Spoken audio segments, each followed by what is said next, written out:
Merhaba, hoş geldiniz. Hiç etrafınızda neden bazı insanların sanki bir hastalıktan çıkıp anında diğerine yakalandığını merak ettiniz mi? Sanki onlar için hastalanmak artık bir norm haline gelmiş gibi. İşte bugün bu konunun derinliklerine iniyoruz. Belki de bu durum size de tanıdık geliyordur. Hani bir enfeksiyonu tam atlattım derken kendinizi bir anda bambaşka bir tanesinin içinde bulursunuz ya. Vücudunuzun savunma sistemi sanki hiç mola vermeden sürekli bir savaş halindeymiş gibi. Eğer evet bu tam olarak benim durumum diyorsanız doğru yerdesiniz. Peki nedir bu uyarı işaretleri? Şöyle bir bakalım. Sürekli tekrarlayan zatüreler, bitmek bilmeyen sinüzit atakları ya da iyileşmek için bir antibiyotik küründen diğerine geçmek zorunda kalmak. Eğer bu liste size rahatsız edici derecede tanıdık geliyorsa, bu sadece şanssızlık olmayabilir, altta yatan daha derin bir sorunun habercisi olabilir. Tüm bu belirtiler bizi tek bir noktaya getiriyor. İmmün yetmezlik. Kulağa biraz teknik gelebilir ama gelin bunun tam olarak ne anlama geldiğine birlikte bakalım. Aslında tanımı oldukça basit. İmmün yetmezlik, zayıflamış bir bağışıklık sistemine verdiğimiz tıbbi isim. Yani vücudunuzun sizi mikroplara ve diğer tehlikelere karşı koruma kalkanının zayıflaması durumu. Ama durun, burada önemli bir ayrım var. Çünkü bütün bağışıklık yetmezlikleri aynı değil. Bu durumun ortaya çıkmasının iki temel yolu var ve şimdi işin ilginçleştiği yere geliyoruz. Bakın, bir yanda primer, yani doğuştan gelen genetik bir durum var. Diğer yanda ise sekonder, yani hayatımızın bir noktasında çeşitli dış etkenler yüzünden ortaya çıkan tür var. Ve işin püf noktası da tam olarak burada. Yetişkinlerde gördüğümüz vakaların ezici bir çoğunluğu sonradan kazanılan, yani sekonder tiptir. Peki, normalde gayet sağlıklı çalışan bağışıklık sistemimizi ne zayıflatır? İşte, liste oldukça uzun. Diyabet gibi kronik hastalıklar, kanser tedavileri, kortizon gibi bazı güçlü ilaçlar, hatta yetersiz beslenme bile. Tüm bunlar vücudumuzun o sapasağlam savunma kalesinde gedikler açabilir. Peki, ya o daha nadir görülen doğuştan gelen türler? Evet, onlar da yetişkinlikte teşhis edilebiliyor. Ama burada çok ilginç bir ayrım var.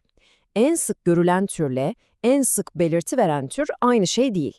Mesela en sık belirti veren GVID'de kişi sürekli ciddi enfeksiyonlarla boğuşurken aslında en sık görülen selektif IgA eksikliği olan birçok kişi hayatı boyunca hasta olduğunu bile fark etmeyebilir.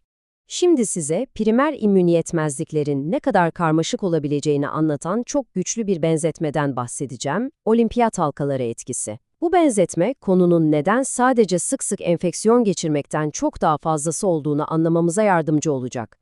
Buradaki ana fikir şu, bu rahatsızlıklar aslında tek başına var olmuyor, temeldeki tek bir genetik sorun bir domino etkisi yaratarak bir dizi farklı sağlık problemini tetikleyebiliyor. Tıpkı bir zincirin birbirine geçmiş halkaları gibi. Ve işte o 4 halka. Her şey genellikle ilk halkayla, yani enfeksiyonlara yatkınlıkla başlıyor gibi görünüyor. Ama bu sadece buzdağının görünen yüzü. Aynı genetik sorun, vücudun kendine savaş açtığı otoimmün hastalıklara, basit bir polene bile aşırı tepki verdiği alerjilere ve hatta ne yazık ki daha yüksek bir kanser riskine de yol açabiliyor. Bu da bize tedavinin neden tek bir yönden değil, çok yönlü olması gerektiğini harika bir şekilde gösteriyor. Peki, diyelim ki teşhis kondu. Her şey bitti mi demek? Kesinlikle hayır. Şimdi, kontrolü ele almak için atılabilecek pratik adımlara, yani yönetim planına odaklanalım. İlk olarak şunu söyleyelim, her şey hemen ilaca sarılmakla ilgili değil. Aslında işin temeli yaşam tarzı değişikliklerine dayanıyor.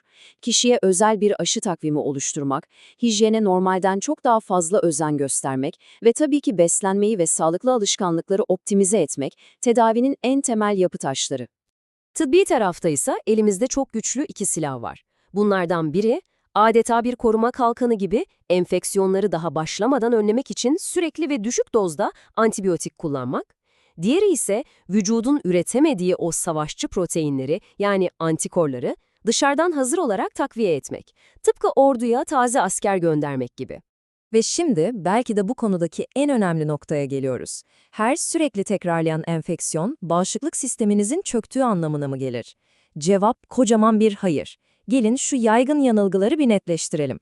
Mesela en klasik senaryo, sürekli sinüzit oluyorsunuz. Artık hayatınızın bir parçası haline gelmiş, değil mi? Kesin bağışıklığım çok düşük diye düşünüyorsunuz.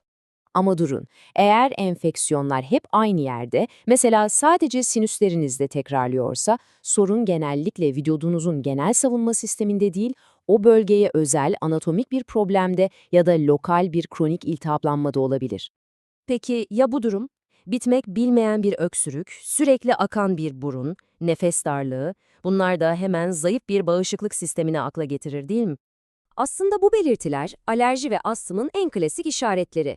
Yani sorun bağışıklık sisteminizin mikroplara karşı zayıf olması değil, tam tersine polen gibi zararsız şeylere karşı aşırı tepki vermesi olabilir. İşte bu yüzden doğru teşhis bu kadar önemli. Yani buradan çıkaracağımız en önemli ders şu: eğer enfeksiyonlar vücudunuzda tek bir noktada toplanıyorsa, sorun genellikle tüm sistemde değil, o bölgenin kendisindedir. Bu ayrımı bilmek sizi bir sürü gereksiz endişeden kurtarabilir. Tüm bunları konuştuk, kafamızdaki bazı şeyleri netleştirdik. Peki, o zaman kritik soruya gelelim. Ne zaman artık bir uzmana görünme vaktim geldi demelisiniz? İşte size asıl dikkat etmeniz gereken kırmızı bayrak.